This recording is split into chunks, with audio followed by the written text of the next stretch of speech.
Un patrón. 4 cazadoras, la holgura. Todas las cazadoras salen del mismo patrón. Da igual que sea una Bummer, una Parka o una Biker. La base es la misma. Lo único que cambia es la holgura. Y con una pequeña modificación puedes transformar completamente la prenda. La base de la cazadora que vimos en Patrón base de la cazadora está formada por 4 piezas. Siempre las mismas. 2 relativas al cuerpo, la pieza de espalda y la pieza de delante. Y 2 relativas a la manga, la pieza cimera y la pieza bajera. Recordemos que el rectángulo de manga se construye a partir del ancho del rectángulo de sisa, más una décima parte del contorno de pecho. Si 2 cazadoras con holguras distintas comparten la misma holgura en el rectángulo de sisa, el ancho de la manga no cambia.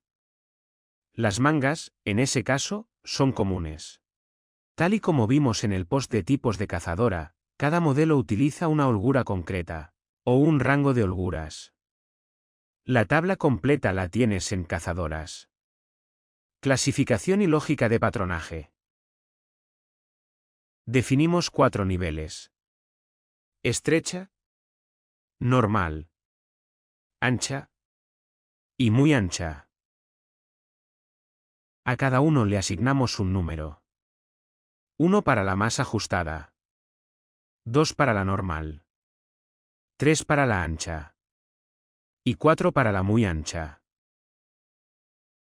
Recomendamos marcar en cada pieza las holguras correspondientes a los tipos de cazadoras, o incluso copiar la tabla directamente sobre el patrón, especialmente si trabajamos en cartón. Yo prefiero anotar todas las proporciones. Acostumbro a anotarlas en la pieza de la espalda. Todas. La holgura tipo con la que está construido el patrón, la subrayo. También anotaremos las variaciones de los largos debido a la estatura, solo en las líneas que cambian. En el cuerpo, la sisa y la cintura. En la manga, en las líneas de sisa, codo y bajo. Marcamos la estatura base entre paréntesis. Y, delante y detrás, las estaturas superiores e inferiores con las respectivas ratios. La estatura base evidentemente no lleva ratio. Ahora marcaremos con un color contrastado, por ejemplo rojo, las líneas de holguras de las piezas del patrón. Estas líneas las colocamos en los puntos donde podemos dar holgura sin afectar a zonas que no deben recibirla. En la pieza de espalda, entre la línea de mitad de espalda y la línea de costadillo, la posición correcta empieza a partir de la punta de cuello, es decir, entre la punta de cuello de espalda y la costura de costadillo.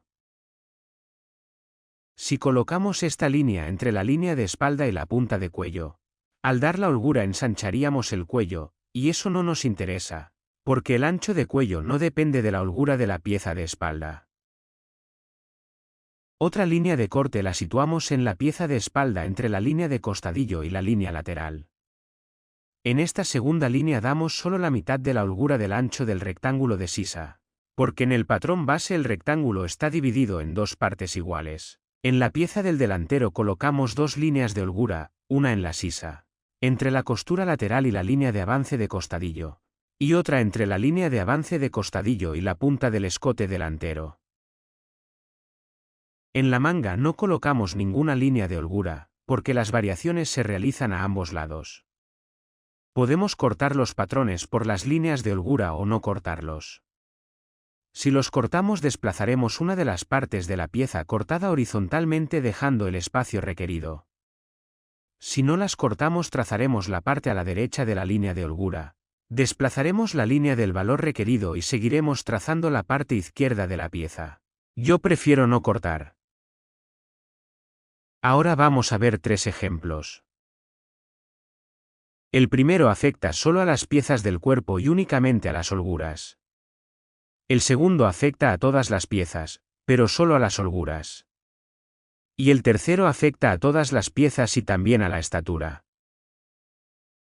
En el primer ejemplo, partiremos de la cazadora base, holgura 2, a una cazadora de la misma talla y estatura de holgura 3. O sea, de una cazadora de holgura normal a una cazadora de holgura ancha. En el segundo ejemplo, Partiremos de la cazadora base, holgura 2, a una cazadora de la misma talla y estatura, de holgura 4. O sea, de una cazadora de holgura normal a una cazadora de holgura muy ancha. El tercero, será la misma cazadora que en el ejemplo anterior pero con la estatura superior.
Bye bye.